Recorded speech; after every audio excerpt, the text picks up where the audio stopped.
हमारे video मसीहियों Christians को Bible सिखाने के लिए और उन लोगों के लिए बनाए जाते हैं जो सच्चे परमेश्वर को ढूंढ रहे हैं। किसी अन्य धर्म की आलोचना करना या उसके अनुयायियों का अपमान करना हमारा उद्देश्य बिल्कुल नहीं है। लेकिन कई क्षेत्रों में बाइबल की शिक्षाएं अन्य धर्मों के साथ मेल नहीं खाती। इसलिए अगर किसी को बाइबल की शिक्षाओं से ठेस पहुंचती हो तो कृपया हमारे वीडियो न देखें। निकालेंगे निर्गमन, यही मूसा की बात, मूसा की पुस्तक, मूसा की कहानी इस पुस्तक के अंदर निर्गमन 12 अध्याय और 5 वचन लिखा है, तुम्हारा मेमना निर्दोष, तुम्हारा मेमना निर्गमन 12:5 लिखा है, तुम्हारा मेमना निर्दोष होना चाहिए। कुछ आज्ञाएं परमेश्वर की ओर से इस पुस्तक के अंदर आई और ये आज्ञा के अनुसार ये वचन लिखा है। ये वचन इसलिए था कि जब जब मनुष्य उस समय में जब मनुष्य पाप करता, कोई गलती करता, कोई गुनाह करता जो परमेश्वर को पसंद नहीं है, तो परमेश्वर ने एक व्यवस्था बनाई थी कि फला फला पाप के लिए ये बलिदान दिया जाएगा। तो ऐसे ही किसी पाप के बारे में यहाँ पर जिक्र हो रहा है और उस पाप को लेकर एक बलिदान है और बलिदान है लिखा, तुम्हारे मेमना निर्दोष, मेमने को बलिदान दिया जाना है। हालेलुया। ये मेमना दर्शाता है बलिदान को अब अपने ऊपर ले लेगा, पापों को अपने ऊपर लेकर बलिदान पर चढ़ेगा। हालेलुया। मेमना इस बात को दर्शा रहा है कि पाप उसके ऊपर आएगा। हालेलुया। ये कहानी के रूप में मैं आपको बता रहा हूं, असलियत यही है, वैसा ही हुआ करता था। किसी मनुष्य ने पाप किया है और उस पाप के बदले मेमना उसको बलिदान करना है। और व्यवस्था ये थी कि जो मेमने को लेकर आया बलिदान करने के लिए वो उसके सर पर और साथ में जो याजक है, जो पास्टर है, वो भी उस बलिदान मेमने के ऊपर हाथ रखे। और हाथ रखना इस बात को दर्शाता है कि उसके द्वारा जो उस मनुष्य ने पाप किए हैं सारे उस मेमने के ऊपर आ जाएगा। Hallelujah. Praise the Lord. Easy language में आपको समझ, इससे इजी नहीं हो सकता कुछ। हालेलुया। मान लीजिए यहाँ पर एक मनुष्य खड़ा है, उसने कोई क्या, आप बोलिए आपके जीवन में सबसे खतरनाक पाप आप किसको समझते हैं? बोलिए जल्दी से। मर्डर। एक मनुष्य है, उस मनुष्य ने मर्डर किया है। निर्गमन के समय की बात हो रही है। बाइबल की ये घटना लगभग 3500 साल पहले, अब से 3500 साल पहले की ये घटना है। हालेलुया। उस समय किसी ने मर्डर किया। यहाँ एक आदमी खड़ा है, पास्टर जी इधर है ना, पास्टर इधर आ गए, ऐसे मत सोचना पास्टर ने पाप किया। एक मनुष्य है, उसने पाप किया है।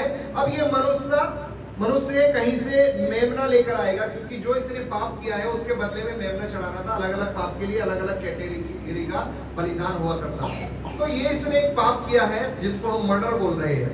मर्डर के लिए बलिदान के रूप में मेमना इसको चढ़ाना। अब ये मेमना खरीद कर लेकर आया, इधर पास्टर जी आते याजक के पास, इधर वो मनुष्य, पापी मनुष्य, मर्डर करने वाला मनुष्य बलिदान का मेमना लेकर आया। तो ये बलिदान का मेमने के ऊपर ये भी हाथ रखेगा, इधर से पास्टर साहब भी हाथ रखेंगे। अब पता नहीं दुआ की जाती थी, क्या किया जाता था उस समय। मेमने के ऊपर सारे पाप आ जाएंगे, ये परमेश्वर ने व्यवस्था दी। फिर इस मेमने को याजक ले जाकर बलि चढ़ाएगा।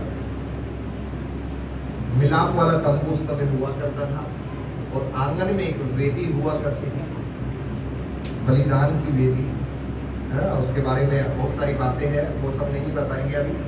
तो वेदी पर जाकर बलिदान दिया जाता था और उसके बाद उस बलिदान को जिस भी तरह का होगा, मेमना होगा, कबूतर भी थे, कई बात में कबूतर, कई चीज में कुछ अलग अलग था, तो वो उस पर जला दिया जाएगा और प्रभु उसको ग्रहण करेगा।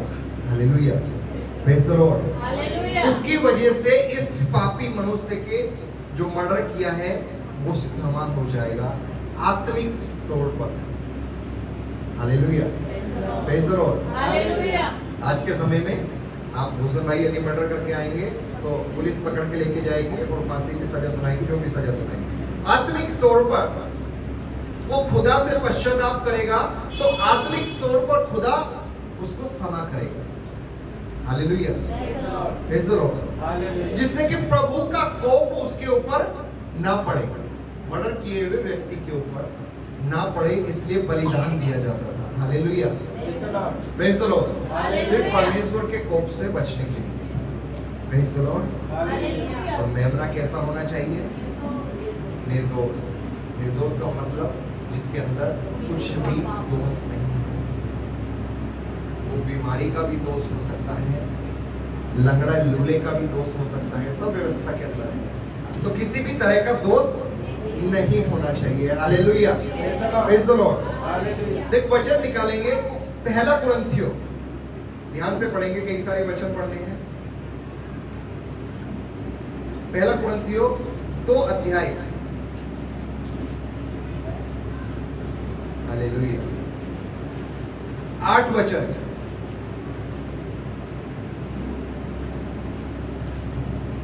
जिसे इस संसार के हाकिमों में से किसी ने नहीं जाना। ये जिसे कौन है? यीशु। जोर से बोला कीजिए। इतना तो कॉन्फिडेंस रखिए, खुदा का कलाम यदि पढ़ रहे हैं तो यहाँ पर जो हम बोलेंगे वो सही ही होगा। हालेलुया। हर बार आप गलत नहीं हो सकते हैं, ये अलग बात है कि आप गलत भी होते हैं। यीशु जिसे इस संसार के हाकिमों में से किसी ने नहीं जाना। अब ये बात हो रही है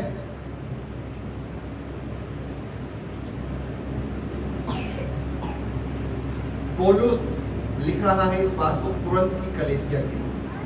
कुरिन्थ एक जगह थी, कुरिन्थियों एक जगह थी, वहां की कलीसिया के लिए, वहां के लोगों को ये बताना चाह रहा है और आप लोगों के लिए भी ये बात है कि किसी हाकिम ने उसको नहीं जाना, क्योंकि यदि वे जानते तो तेजों में प्रभु को क्रूस पर ना चढ़ाते। जो हाकिम, यीशु के बलिदान की कहानी आपने जानी होगी, पिलातुस वगैरह लोग जो राज्य करते थे, रोम का साम्राज्य उस समय हुआ करता था, रोमन साम्राज्य करता था और हाकिम हुआ करते थे, राजा हुआ करते थे, सेनापति, जो भी अधिकारी हुआ करते थे। किसी ने नहीं जाना, यदि वे जानते तो पौलुस लिखता है तेजों में प्रभु को क्रूस पर ना चढ़ाते। Hallelujah, praise the Lord. मेमने से कनेक्टेड है, जो भी मेमना आपने पढ़ा ना, मेमना आपका निर्दोष होना चाहिए। आप भी पाप के अंदर थे, आप भी पाप में जीवन जी रहे थे, आपने भी कुछ ना कुछ पाप किया है। अब आप कहेंगे आपने कौन सा पाप किया है? हम तो ना दारू पीते ना बीड़ी पीते। आपने कहा मर्डर पाप है, मर्डर नहीं करते। आपने कहा लालच पाप है, लालच भी किसी बात का नहीं करते। आपने कहा व्यभिचार पाप है, नहीं करते। हमने बाइबल की सारी व्यवस्था को पढ़ा है, फिर भी मैं कहता हूं आप पापी हैं, क्योंकि बाइबल कहती हर एक पापी है। Hallelujah, praise the Lord. क्योंकि आदम के द्वारा जगत में पाप आया है और उसका खून आगे बढ़ बढ़ के आपके खून में पाप आया है। हालेलुया। आपने व्यवस्था की सारी बात अपने जीवन में मानी, बहुत अच्छी बात है, लेकिन आप फिर भी पापी है। और आपको उस पाप से छुटकारे के लिए, उस पाप से पश्चाताप के लिए आपको भी एक मेमने की जरूरत थी। कोई है जो कहेगा हालेलुया, प्रेज़ द लॉर्ड। आपको भी एक बलिदान चढ़ाने की जरूरत थी कि प्रभु का कोप, प्रभु का क्रोध आपके ऊपर ना आ जाए। हालेलुया। और प्रभु के साथ आपकी संगति होती रहे। Praise the Lord. उस निर्गमन के समय में महायाजक साल में एक बार परम पवित्र स्थान में जहां प्रभु की मौजूदगी हुआ करती थी, एक साल में जाया करता था और प्रभु जो भी कहता वो आके लोगों को बताया करता। संगति हुई थी लोगों की और प्रभु की, तो वो प्रभु के साथ संगति बनी रहे, इसलिए पाप से छुटकारा जरूरी था। Hallelujah, praise the Lord. और यहां पर आपने पढ़ा, यदि वो हाकिम जानते तो तेजों में प्रभु को क्रूस पर ना चढ़ाते। हालेलुया। एक और वचन निकालेंगे, निर्दोष मेमने के बारे में बात हो रही है और टाइटल भी हम डाल देंगे निर्दोष मेमना। और फर्स्ट टाइटल ये, उसके बाद आपको जो दिमाग में आए वो आप डाल सकते हैं। इब्रानियों की पुस्तक 9 अध्याय 14 वचन। तो मसीह का लहू जिसने अपने आप को सनातन आत्मा के द्वारा, तो मसीह का लहू जिसने अपने आप को सनातन, आज लोग कहते हैं ना सनातन धर्म, हम तो सनातन, वैसे असल में यदि पिछले 2, 4, 5 साल का इतिहास उठा के देखे तो ये सनातन वर्ड बस तब से ही शुरू हुआ है, उससे पहले आम लोग जनता इसको नहीं जानती। हालेलुया। और सनातन के बारे में बात करते हैं, और जो बात करते हैं असल में वो पैसे पर भाड़े पर आए हुए लोग हुआ करते हैं। उनको सनातन के बारे में कुछ मिला नहीं, पता नहीं है, उनको पैसे जो मिले हैं वो उस कार्य को वो कर रहे हैं। सनातन कोई धर्म नहीं है। पहली बात, सनातन एक शब्द है जिस शब्द का मतलब होता है शुरुआत, कभी ना खत्म होने वाला, आदि और अंत। और प्रभु परमेश्वर जिसकी आप स्तुति करते हो, उसने कहा आदि और अंत मैं हूं। सनातन कोई धर्म नहीं है, सनातन एक शब्द है। और यहां पर लिखा मसीह का लहू जिसने अपने आप को सनातन आत्मा, सनातन अभी सुना, आदि और अंत, मतलब ये आत्मा आदि वाला आत्मा है। हालेलुया। अब आप इस बात को तभी समझेंगे जब आपको गहराई से समझाया जाएगा, और उसके लिए अभी आप तैयार नहीं हो और मैं आपको बताना नहीं। Hallelujah, praise the Lord. बस इतना बताना चाहता हूं शॉर्ट में कि उत्पत्ति की सृष्टि जो भी आपने पढ़ी, पहला, दूसरा, तीसरा, चौथा दिन, पांचवा, छठा, सातवां दिन, वहां प्रभु परमेश्वर अकेले नहीं थे, एक से ज्यादा थे, और आत्मा भी उन एक से ज्यादा में मौजूद था। हालेलुया। अब ध्यान से पढ़ेंगे, आपको अपने आप समझ में आ जाएगा वाली कहानी सृष्टि। उस सनातन आत्मा के द्वारा परमेश्वर के सामने निर्दोष चढ़ाया है। Hallelujah, praise the Lord. निर्दोष मेमना आपके बलिदान के लिए चाहिए था। आपने पाप किया है, उससे छुटकारे के लिए निर्दोष मेमना चाहिए था, और मेमने के ऊपर हाथ रखने चाहिए थे। याजक भी हाथ रखेगा और वो फिर बलिदान किया जाएगा, और मालूम जब बलिदान किया जाएगा तो लहू बहेगा। Hallelujah, praise the lord. Hallelujah. और लहू को कटोरे में लेकर पवित्र स्थान के अंदर जाया करते थे। हालेलुया। छिड़काव हुआ करता था, जाके निर्गमन की पुस्तक में पढ़ लेना, पवित्र स्थान के अंदर कैसे कैसे क्या क्या हुआ करता था। उस लहू को जो निर्दोष था, अभी पढ़ा हमने इब्रानियों 9 का 14 में, सनातन आत्मा के द्वारा परमेश्वर के सामने यीशु मसीह ने चढ़ा दिया। Hallelujah, praise the lord, hallelujah. प्रभु यीशु जिस मेमने की आपको पश्चाताप के लिए जरूरत थी, वो मेमना स्वर्ग से उतरकर आपके पापों के बलिदान में चढ़ने के लिए आया है। और खुद कहता प्रभु यीशु मसीह ने उस सनातन आत्मा के द्वारा, प्रभु खुद नहीं चढ़ाना चाहता था।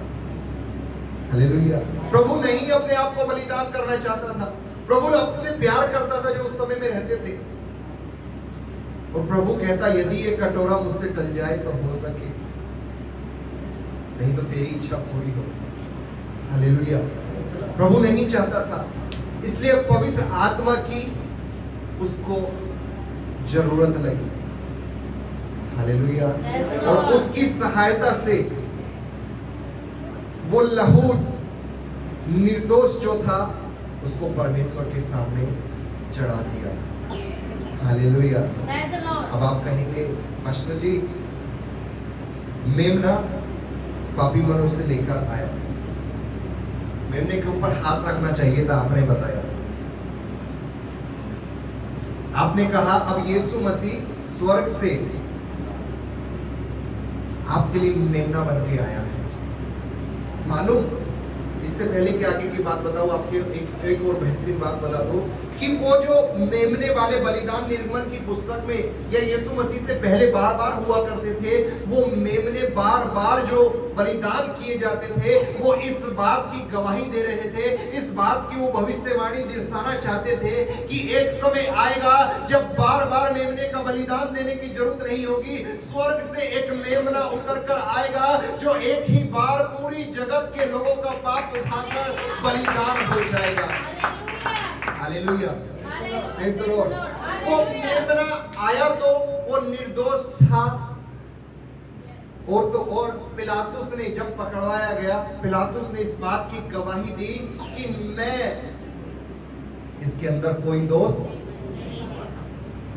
फिर जो आसपास के रोमन साम्राज्य के लोग थे या फिर प्रजा थी, उन्होंने पिलातुस राजा को कहा, रोमन साम्राज्य का राजा था पिलातुस को कहा नहीं नहीं, हमें इसको क्रूस पर ही चढ़ाना है, तुम इसको मौत का फरमान सुनाइए, तुम इसको मार दीजिए, हमें ये नहीं चाहिए। ऐसे करके पिलातुस के सामने, मालूम आगे लिखा था, उस कहानी में पढ़ना आप जाके, मत्ती रचित सुसमाचार, चारों सुसमाचार में जाके पढ़ना। पिलातुस ने अपने हाथों को पानी में धोया, जिसका मतलब होता है कि मैं इसके लहू में भागीदार नहीं होना चाहता। तुमने इसको क्रूस पर चढ़वा रहे हो, तुम इसमें भागीदार होइए, मैं इसमें नहीं होना चाहता। मैं किसी निर्दोष को क्रूस पर नहीं चढ़ाना चाहता, मैं किसी निर्दोष को पापी बनाकर क्रूस पर नहीं चढ़ाना चाहता हूं। लेकिन व्यवस्था के अनुसार कि मेमने को क्रूस पर चढ़ाया जाना है, प्रभु यीशु परमेश्वर ही ने ये व्यवस्था बनाई थी, तो उसका क्रूस पर चढ़ना जरूरी था। इसलिए मनुष्यों ने कहा इसको क्रूस पर चढ़ा दो। जाने अनजाने में उन्होंने यही बात बोली जो व्यवस्था चाहती थी। कोई है जो कहेगा हालेलुया, प्रेज़ द लॉर्ड। अब एक बेहतरीन बात आपको बताओ कि आप कहेंगे मेमने के ऊपर तो हाथ रखा जाना चाहिए था, पापी लोग हाथ रखने थे। हालेलुया। बार बार जब मेमना बलिदान होना था तो पापी और याजक को हाथ रखना जरूरी था। यीशु मसीह निर्दोष है, यीशु मसीह निर्दोष होकर आया, पिलातुस ने गवाही दी, यहां पर हमने पढ़ा यीशु निर्दोष है। लेकिन जगत के पापों को अपने ऊपर उठाया उसने कब? मालूम, यीशु के ऊपर घूंसे मारे गए, यीशु के ऊपर घोड़े बरसाए गए, यीशु के ऊपर लात मारी गई, यीशु के ऊपर थूका गया। ये इसी बात को दर्शाया जाता है कि यीशु अपने ऊपर उन सारे पापों को ले रहा है, उनको अपने आप को टच करने के द्वारा। Hallelujah, praise the lord, hallelujah. वो निर्दोष तो था, अब निर्दोष होने के बाद सबने जब हाथ लगाया तो वो पापी बनकर क्रूस पर सारे जगत का पाप लेकर बलिदान हुआ है। कोई हालेलुया, प्रेज़ द लॉर्ड। तुम्हारे, आगे लिखा है, तुम्हारे विवेक को मरे हुए कामों से क्यों ना शुद्ध करेगा। उसने लहू चढ़ाया है, निर्दोष होकर लहू को चढ़ाया है परमेश्वर के सामने, तो वो तुम्हारे विवेक को मरे हुए कामों से क्यों ना शुद्ध करेगा। विवेक मतलब क्या होता है? आप कुछ गलत काम करने जा रहे हैं, आपको अंदर से आवाज आएगी, ये गलत है, मत करो, भले ही आप उसको अनसुना कर दो। कई बार ऐसा ही होता है आप लोगों के या मनुष्य के जीवन में। आप कुछ गलत करने जा रहे हैं, एक बार आपका विवेक आपको अंदर से आवाज देगा, आपको ये महसूस होगा कि आप गलत करने जा रहे हैं। तो वो जो आवाज आती है उसको बोला जाता है विवेक, जो अंदर से गवाही देगा। कई बार आप कुछ अच्छा करने वाले हैं तो वो आपको बोलेगा कर ले। Hallelujah, praise the lord, hallelujah. और कई बार शैतान भी आपके मन में ये बात डालेगा कि ये मत करिए, इससे करने से कुछ होगा नहीं तेरा, तुम अच्छा करने जा रहे हो, इससे कुछ नहीं होगा। आपको डिसाइड करना है आवाज किसकी थी। हालेलुया। तो लिखा है विवेक जो तुम्हारा मर गया है, मर गया है। अब कुछ आवाज नहीं आती, जो कर रहे हैं करते ही चले जा रहे हैं, जैसा जी रहे हैं जीते ही चले जा रहे हैं। पाप कर रहे हैं, अब समझ ही नहीं आ रहा है, मर गया है विवेक। एक बार पाप आप करने तो लगिए, एक बार आप कुछ गलत करने तो लगिए, आपके अंदर हौसला आ जाएगा फिर दोबारा से करने का, फिर हौसला आ जाएगा दोबारा से करने का, क्योंकि विवेक अब मर गया है। एक बार आवाज दी थी, आपने अनसुना किया, 2 बार भी अनसुना किया, 3 बार भी अनसुना किया, अब विवेक मर गया है। लिखा है मरे हुए विवेक को शुद्ध कर देगा वो। Hallelujah, praise the lord, hallelujah. कौन शुद्ध करेगा? उसने जो लहू बहाया है। आपने गीत गाया ना, लहू जब धोता सब कुछ होता।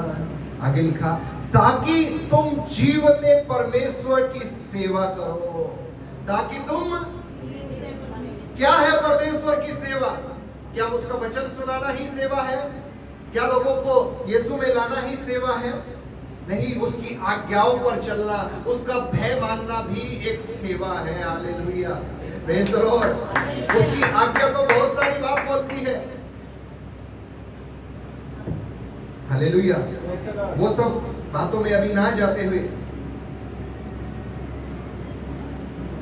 आपको शुद्ध कहेगा कि आप जीवते परमेश्वर की सेवा करो। पहला पत्रस, इससे आगे जाएंगे। पहला पत्रस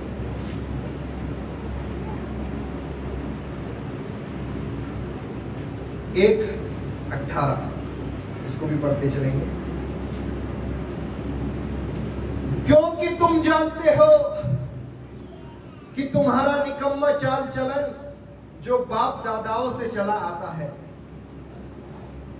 तुम्हारा निकम्मा चाल चलन,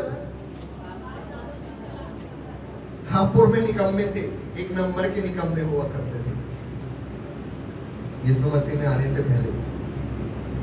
हालेलुया। क्योंकि हमारा चाल चलन निकम्मे वाला था। बाइबल बताती है तुम्हारा चाल चलन जो निकम्मा है, बाप दादाओं से चला आता है। वो पाप हो सकता है, वो गलत काम हो सकते हैं, वो ब्याज पे पैसा देना, ब्याज पे पैसा लेना हो सकता है, नशा करना हो सकता है। ये बाप दादाओं से चला आ रहा है। मेरे तो पापा भी पिया करते थे बीड़ी, मैं भी पीऊंगा। मेरे तो पापा भी ये काम किया करते थे, मेरे तो पापा भी, है ना। कई लोगों से पूछे ये आप काम क्यों करते हैं, थोड़ा सा बीड़ी दारू ये सब चीज को हटा दीजिए, क्योंकि इसके बारे में आप बोले कि नहीं हमने ही शुरुआत की। कुछ काम ऐसे लोग आज करते हैं संसार में जिसके बारे में उनसे पूछे तो उनको मालूम नहीं होगा क्यों करते हैं। उनका जवाब एक ही निकलेगा, हमारे माँ बाप भी यही करते आए, हमारे पीढ़ी से पीढ़ी यही करते आए हैं, है ना। अभी कुछ समय के बाद एक त्योहार हमारे हिंदुस्तान में जोरदार से मनाया जाता है, पूरे हिंदुस्तान के अंदर, और बीते दिनों में एक त्योहार मनाया गया था। आने वाले समय में एक त्योहार मनाया जाएगा। अभी उनसे वो पूछे क्यों मनाते हो, अभी कुछ दिन बाद 2, 4, 5 दिन बाद शुरू होने वाला है ना। 10 दिन तक वो चलेगा, 10 दिन। 10वें दिन रावण को फूंका जाएगा, जिसको जगत आज पाप, सबसे बड़ा पापी, सबसे बड़े पापी को हर साल जलाते हैं। हालेलुया। और वो जलते ही अगले दिन से फिर आ जाता है, अगले साल में दोबारा जलने के लिए। हालेलुया। पापी वो नहीं है, पापी आप लोग हो गए हैं। हालेलुया।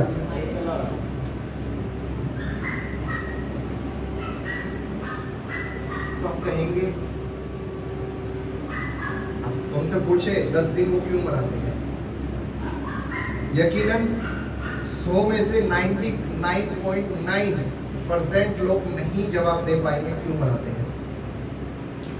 ऐसी बातें, बहुत सारी इस तरह की बातें हैं दुनिया के अंदर। तो वो एक ही जवाब देते हैं, हमारे तो दादा माँ बाप यही करते आए हैं, तो यही देख देख के हमें भी यही करना है, हमें यही करना पड़ेगा, इसी के साथ हमें अपने जीवन गुजारना है। बाइबल कहती है तुम्हारा निकम्मा चाल चलन जो बाप दादाओं से चला आता है, उससे तुम्हारा छुटकारा चांदी सोने, तुम्हारा छुटकारा उन सब बातों से सोने चांदी के द्वारा नहीं होगा, गंगा में नहाने के द्वारा नहीं होगा, बलिदान चढ़ाने के द्वारा नहीं होगा, है ना। आप कहते हैं ना, कई लोग उन्होंने ये मांगा था, बकरा देना पड़ेगा आपकी बात, मुर्गा देना पड़ेगा, वो भी देसा वाला, वो भी काला, वो भी उसमें फरमाइश है, चॉइस है ना भाई, मांगने वाले की चॉइस है ना, डिमांड है। बकरा चाहिए, इतने किलो का होना चाहिए, इतना बड़ा होना चाहिए। बाइबल के समय में तो बकरा नहीं, बच्चे मांगे करते थे, बच्चों की भेंट चाहिए थी उन्हें। कौन सा देवता था वो, कि आपको उसके बारे में, उस देवता के बारे में हिस्ट्री बताए, आज भी दुनिया के अंदर वो काम करता है, आज भी दुनिया के अंदर काम करता है। लास्ट ईयर ओलंपिक, शायद ओलंपिक, यदि मैं गलत नहीं हूँ, ओलंपिक हुआ, उसके अंदर वो ओलंपिक शुरू होने से पहले एक ओपनिंग सेरेमनी मनाई जाती है, पूरी रात वो चलता है। उस सेरेमनी में वो देवता को मुकुट वगैरह पहन के वो दर्शाया गया। Hallelujah, praise the Lord. हम बाइबल में जो लिखा है वो अभी आपको बता रहे हैं कि आपके जो चाल चलन है, जो बाप दादाओं से आप कहते चले आ रहे हैं, हम भी आगे ऐसे ही चलेंगे, नहीं, आपको छुटकारे की जरूरत है। ये सब बंधनों में आप हो, इन बंधनों से छुटकारे की आपको जरूरत है। और लिखा है इस छुटकारे को पाने के लिए आपको सोना चांदी देने की जरूरत नहीं है, आपको कोई भेंट देने की जरूरत नहीं है, आपको गंगा नहाने की जरूरत नहीं है, पापों से मुक्ति पाने के लिए आप गंगा नहाएंगे, ऐसा कुछ नहीं है। लिखा है नाशवान वस्तुओं के द्वारा छुटकारा नहीं मिलेगा। सोना चांदी एक दिन नाश हो जाएंगे, गंगा का पानी ना जाने कब सूख जाए। Hallelujah, praise the Lord. आगे लिखा 19 वचन, तो कैसे होगा छुटकारा, ये क्वेश्चन आना चाहिए, और क्वेश्चन का आंसर प्रभु देते हैं 19 वचन में। पर निर्दोष और निष्कलंक मेमने अर्थात मसीह के बहुमूल्य लहू के द्वारा हुआ है। आपके निकम्मे चाल चलन जो थे, जो बाप दादाओं से चले आ रहे हैं, कुछ करने की जरूरत नहीं है। प्रभु यीशु ने अपना लहू बहा दिया, उसको अपने ऊपर अपने परिवार में मांग लीजिए, उसके द्वारा छुटकारा निश्चित है। Hallelujah, praise the Lord. छुटकारे के लिए पहले बलिदान दिया जाता था, लेकिन अब छुटकारे के लिए 2000 साल पहले यीशु बलिदान हो चुका है। जो उस पर विश्वास करता, उसका लहू उसके जीवन में कार्य करने लगता है। कोई है जो कहेगा हालेलुया, प्रेज़ द लॉर्ड। लहू कैसा होना चाहिए था? निर्दोष। लिखा है निर्दोष और निष्कलंक मेमना, निर्दोष और निष्कलंक मेमना। और आगे लिखा अर्थात। समझ नहीं आ रहा कि निर्दोष और निष्कलंक है क्या? उसके लिए अर्थात शब्द बाइबल में आया है। ये बहुत बड़ा रहस्य उजागर करता है। यदि आप इसके तुरंत बाद पढ़ो, लिखा है मसीह के, मतलब मसीह निष्कलंक और निर्दोष आप कह सकते हैं। यहां पर अर्थात शब्द बीच में डाल दिया है। हालेलुया। निर्दोष और निष्कलंक अर्थात मसीह के बहुमूल्य। आप क्या मूल्य लगाएंगे उस लहू का? Hallelujah, praise the Lord. पिछले हफ्ते हमने पिया ना प्रतीक के रूप में दाखरस को। आप पैसे देकर नहीं खरीद सकते उसे। चले जाइए किसी भी दुनिया के चर्च में, आप बोलेंगे पास्टर साहब इतने पैसे ले लीजिए, मुझको ये पिलाइए। मेरे बाप मरने वाला है, आईसीयू में एडमिट है, उसको इसकी जरूरत है, पिलाइए, पैसे ले लीजिए। नहीं मिलेगा। हालेलुया। समय रहते उसमें शामिल हो जाइए।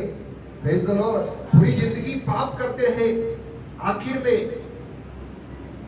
जब आपको मालूम पड़ा आपके परिवार वाले आईसीयू में हैं, आपको मालूम पड़ा इसके बिना स्वर्ग नहीं जा पाएंगे, पैसों से खरीदने गए हैं, कोई भी आपको पैसे से नहीं दे सकता है। बहुमूल्य है, उसकी कीमत नहीं लगाई जा सकती, उसका मोल नहीं लगाया जा सकता।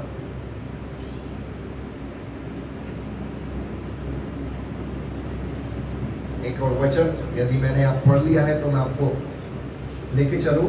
मेरे प्रचार का ये हिस्सा नहीं था, मैं आपको बताऊं। उसका ज्ञान किसका? उसका कौन है यहाँ पे?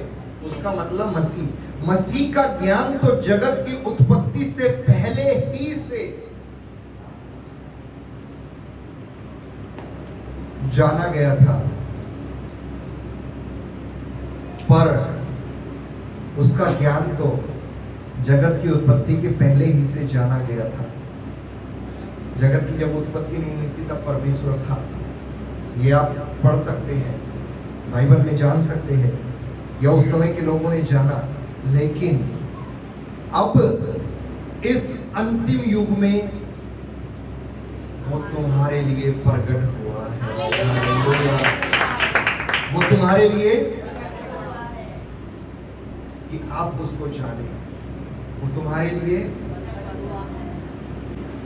आदम पहला था, सृष्टि शुरुआत उससे पहले की दुनिया, उसके बारे में दुआ कीजिए कि प्रभु मुझे बोले आपको मैं बताऊं, आपको प्रचार करूं। आदम से पहले की दुनिया क्या थी, आदम से पहले की दुनिया क्या हुआ करती थी, प्रभु के कलाम से या अलग अलग इतिहास की पुस्तकों से आपके सामने उजागर किया जाए। इसके लिए दुआ कीजिएगा और यकीनन एक दिन हम इस बात को जानेंगे आदम से पहले की दुनिया क्या थी।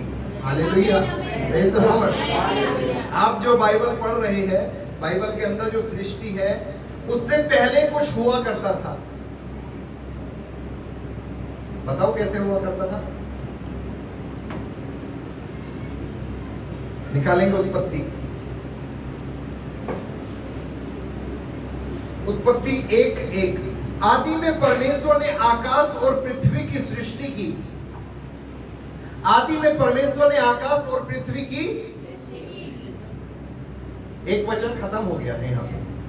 अगला ही वचन, पृथ्वी बेडोल और सुनसान पड़ी थी। बेडोल, बेडोल का इंग्लिश बोलते हैं शेप। कोई शेप नहीं थी, कोई उसका आकार नहीं था। क्या प्रभु ने पहले वचन में बिना आकार की पृथ्वी बनाई थी। प्रभु जो भी बनाता है, लिखा है अच्छा, बहुत अच्छा तो मनुष्य को बोला, वरन अच्छा हर कुछ, हर एक बात को जो बनाया उसने वो बोला था। हालेलुया। अभी भी समझ नहीं आया? वर्षा मैंने आपको समझ में आया? नहीं आया? उनको नहीं आया तो मैं एक्सपेक्ट कर सकता हूँ कि जो यहाँ पे और आंटी माताएं बैठी है उनको नहीं आया हो। पहले वचन में लिखा परमेश्वर ने आकाश और पृथ्वी की सृष्टि की, और दूसरे में लिखा पृथ्वी बेडौल थी। इस पहले और दूसरे वचन के अंदर बहुत सालों का, कह सकते हैं हजारों सालों का गैप है। अब आप कहेंगे प्रभु आपने हमें बताया क्यों नहीं? बताना चाहिए था बाइबल के अंदर। कुछ बातें हैं प्रभु डायरेक्ट उजागर नहीं करना चाहता आपके साथ। आपको उसे जानने से कोई मतलब भी नहीं है। आप उसे जाने, उससे आपको कुछ फायदा होगा नहीं। हाँ, यदि कहीं से आप जान जाए तो आपको नॉलेज मिल सकती है, उससे फायदा कुछ नहीं है। प्रभु में आपका विश्वास बढ़ सकता है। तो उत्पत्ति की सृष्टि में इतनी गहराई है। हालेलुया। मालूम, थोड़ा सा और गहराई बताऊं आपको उत्पत्ति की।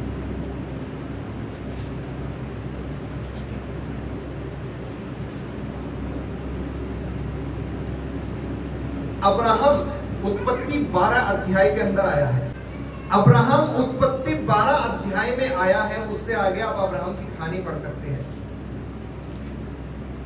मालूम, अब इतिहास निकाले, सालों का इतिहास, तो जहां आदम की सृष्टि हुई है वहां से लेके अब्राहम तक 2000 साल 12 अध्याय तक ही बीत गए हैं। हालेलुया। कुछ गहराई समझ में आई? सिर्फ उत्पत्ति के 12 अध्याय तक 2000 सालों का वर्णन है, जो आप इसी के अंदर पा सकते हैं। ये छुपा हुआ नहीं है। इसको आप कैलकुलेशन करके 2000 साल तक आप पहुंच सकते हैं। उससे 50, 100, 150 ज्यादा ही निकलेगा। लगभग 2000 साल आदम से अब्राहम। और गहराई बताओ, अब्राहम से लेके यीशु मसीह, अब्राहम से लेके उसके बीच में बहुत सारी पुस्तकें आ गई है। तो वो सारी पुस्तकों का इतिहास 2000 साल का है बस। तो सोचिए इस सृष्टि की जो उत्पत्ति की पुस्तक है, इसके अंदर कितनी गहराई है।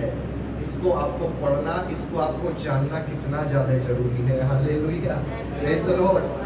और मैंने तो आपको बोला आदम से पहले की दुनिया के बारे में बताने को, तो इसके लिए दुआ कीजिएगा। अब आपको थोड़ा सा सीरियसनेस आई, जानेंगे तो कितना अच्छा लगेगा। वो दुनिया जो बाइबल के अंदर आपको समझ में ही नहीं आई। हालेलुया। हमारी बाइबल बताती है सिर्फ 6000 साल का इतिहास, दुनिया का 6000 साल का इतिहास। आदम से अब्राहम 2000 साल, अब्राहम से यीशु मसीह 2000 साल, जहां पर जीरो हो जाता है, यीशु मसीह के मरने पर जीरो हो जाता है। ठीक है, यीशु मसीह जब मरे, वहां से आपको बोला जाता है, जब आप इतिहास पढ़ते हैं, ईसा मसीह पूर्व, ईसा मसीह पश्चात, है ना? ईसा पूर्व, ईसा पश्चात। आप इतिहास पढ़ते हो 1960 ईसा पूर्व, है ना? गैस की पुस्तक में ऐसे लिखा होता है। तो यही इतिहास है बाइबल का। यीशु मसीह के बाद 2000 साल जो आज हम जी रहे हैं 2023 में, है ना? इसलिए मैं लगभग बोल रहा हूँ। जैसे आदम से अब्राहम भी लगभग 2100 कुछ साल थे, तो मैं 2000 उसको आसान भाषा में बोलने के लिए बोल रहा हूँ। तो 6000 साल का इतिहास हमारे समय तक आज हुआ है, सृष्टि से लेके आज तक। लेकिन साइंस बताती है डायनासोर लाखों करोड़ों साल पहले हुआ करते थे। हालेलुया। दिमाग की बत्ती जली। या तो उस हिसाब से हमारी बाइबल गलत है, या उस हिसाब से साइंस गलत है। हाँ? हाँ नीलम भाभी, या तो साइंस वाले गलत है जो बोल रहे करोड़ों साल पहले डायनासोर हुआ करते थे। ना ही साइंस गलत है, ना ही बाइबल गलत है। मैंने आपको बताया कि हजारों सालों का, कितने हजार साल हो सकते हैं पहले और दूसरे वचन के बीच में। प्रभु ने पृथ्वी और आकाश बनाए थे, सब कुछ अच्छा ही बनाया था, और दूसरे वचन में आके आप पढ़ते हैं बेडोल हो गई। उसी ही बीच में शैतान को गिराया गया होगा। Hallelujah, praise the Lord. आपने तो नहीं पढ़ा ना शैतान को कब गिराया, आपने तो सिर्फ ये पढ़ा कि उसको गिराया, कब गिराया। तो आप सब कुछ जान सकते हैं, थोड़ा सा दिमाग लगाए तो। Hallelujah, praise the Lord. और तो और प्रभु ने इसको स्पष्ट कर दिया बाइबल में कि प्रभु के लिए आपकी नजर में जो 1000 दिन है वो एक दिन के बराबर है। 1000 साल, 1000 साल, 1000 साल। एक और रहस्य बता दूं, बताता चलूं तो, हाँ मजा आ रहा है ना सुनने में।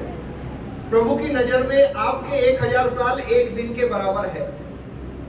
आप 6000 साल में, 6000 साल में आप जी रहे हैं, प्रभु की नजर में कितने हुए? 6 दिन।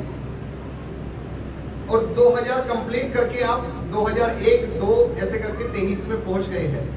तो आप 6 दिन कंप्लीट कर चुके हैं, है ना।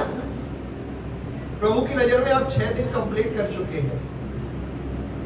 6 के बाद 7 आता है, और प्रभु ने 7 को कहा है पूरा। हालेलुया, 7 में सब कुछ पूरा हो जाएगा, और इस 7वें साल में ही प्रभु यीशु का आगमन होने वाला है। हालेलुया। और प्रभु की नजर में ये 1000 साल है 7वें दिन वाले। इसलिए नहीं बोल सकते कब होगा। Praise the Lord. अलग अलग बहुत सारी बातें हैं बाइबल से ही। मैं आपको बताऊं, अगर खोलता चलूं तो बात बहुत बड़ी है ना। बात निकलेगी तो बहुत दूर तक जाएगी, है ना। बात निकलेगी तो बहुत दूर तक जाएगी। बीते दिनों में काना नगर का प्रचार हुआ। काना नगर में आपको जितना याद है उसी के अकॉर्डिंग बता रहा हूं। यीशु मसीह तीसरे दिन पहुंचे। यीशु मसीह हाँ बोल रहे हो ना इस बात पे, मैं गलत तो नहीं बोल रहा हूं ना। जोर से बोल दीजिए कि आपकी आवाज चली जाए। हाँ, तीसरे दिन पहुंचे। यीशु मसीह तक 4000 मतलब 4 दिन प्रभु की नजर में कंप्लीट हो गए थे। ठीक है, आदम से अब्राहम 2000 साल, अब्राहम से यीशु मसीह 4000 साल, मतलब प्रभु की नजर में 4 दिन कंप्लीट हो गए। और प्रभु यीशु ने कई काम ऐसे किए बाइबल के अंदर जो 3 साथ होने के लिए 4 में 3 जोड़ेंगे तब 7 होगा। और प्रभु यीशु उन कामों को करते हुए ये दर्शा रहा है कि मेरा आगमन 7वें दिन में ही होने वाला है। Hallelujah, praise the Lord. पहले ही चमत्कार में प्रभु ने दर्शा दिया अपने अंतिम, जब वो आएगा दोबारा, उसकी भविष्यवाणी को पहले ही चमत्कार में, सेवकाई की शुरुआत में ही अपने दूसरे आगमन को प्रभु दर्शा रहा है। और थोड़ा सा गहरा बोलता चलो, सुनेंगे और इसी के बारे में, दूसरा आगमन प्रभु का। लाजर मर गया है, और लाजर की बहनों ने यीशु मसीह के पास बताने के लिए किसी को भेजा कि ऐसे ऐसे लाजर बीमार है और वो मर गया है। लाजर बीमार है ऐसे करके यीशु को बताया। और वहां पर आप पढ़ेंगे, लिखा है यीशु 2 दिन और ठहर गया। 2 दिन और तीसरे दिन चला। हालेलुया, तीसरे दिन मालूम ये बात भी इसी बात को दर्शा रही है कि प्रभु का दिन तीसरे दिन में आने वाला है। 4 तो पहले ही हो गए, 2 अब कंप्लीट हो गए और तीसरे में आप हो, मतलब 7वें में आप हो। आप उन दिनों में जी रहे हैं जिनको कहते हैं अंतिम दिन। आप उन दिनों में जी रहे हैं जब प्रभु का आना बहुत निकट है। 2000 साल बीत गए हैं, मतलब आप करीब करीब पहुंचते जा रहे हैं। अब आज का दिन 8 अक्टूबर, आपने मतलब 9 हो गया, आप थोड़ा और करीब आ गए हैं प्रभु के दिन के। हालेलुया। प्रभु का आना बहुत निकट है। प्रभु को थामे रहिए, उस लहू से अपने आप को शुद्ध करे रहिए, उस लहू में अपने आप को ढांपे रहिए, उस लहू से अपने आप को धोते रहिए। Praise the lord. हालेलुया। क्या पता प्रभु कब आ जाए। हालेलुया। और साथ में पवित्र आत्मा रूपी तेल भी रखिए। प्रभु का आत्मा, आप पाप करेंगे, पाप में जीवन जिएंगे, गाली गलौज करेंगे, लड़ाई झगड़ा करेंगे, तेल खत्म होने लग जाएगा। तेल को भरा हुआ रखना है। तो प्रभु की आज्ञा के अनुसार प्रभु का भय मानते हुए जीवन को बिताइए। यकीनन आपका कटोरा उमड़ता रहेगा, उमड़ता रहेगा और उमड़ता रहेगा, उमड़ता रहेगा। आमीन। Hallelujah. Praise the lord. Thank you lord. प्रभु मैं दुआ करता हूँ नासरी यीशु मसीह के नाम में पिता परमेश्वर, प्रभु जो तूने अपना इकलौता बेटा भेज दिया, नासरी यीशु को जो तूने भेज दिया, निर्दोष निष्कलंक बनके जो तूने भेज दिया, प्रभु जो हमारे पापों को अपने कांधों पर उठाए लिए चला गया, प्रभु उस लहू को आज हम पुकारते हैं और हर एक के जीवन में मैं यीशु नासरी के नाम में मांगता हूँ उस लहू को, जो लहू शुद्ध करता है, जो लहू छुटकारा देता है, जो लहू बंधन मुक्त करता है, जो लहू आजाद करता है। आज हर एक उसी लहू के द्वारा बंधनों से आजाद हो जाए। जो अपने ऊपर उस लहू को स्वीकार करता है, नासरी यीशु मसीह के नाम में प्रभु आप उसको छुटकारा दीजिए। आप उनको उन बाप दादा से चले हुए निकम्मेपन से छुटकारा दीजिए। आप उनको उन आदतों से छुटकारा दीजिए जो वो अपने जीवन में कर रहे हैं। और प्रभु आप हमको उस मार्ग पर लेकर चलने के लिए सामर्थ्य दीजिए। आप उनको उस मार्ग पर चलने के लिए और रिहाला अंदो खोबुंदा खाबा शिखे मेरे मेरा प्रभु उन मार्ग पर चलने के लिए आप मदद कीजिए जो आप चाहते हैं, जिससे कि प्रभु तेरे दूसरे आगमन के लिए तैयार हो जाए। और जब तुम आए तो तुम उनकी सुधि ले और तुम के बारे में गवाही दे। ये मेरा विश्वास योग्य पुत्र है, ये मेरा विश्वास योग्य पुत्र है।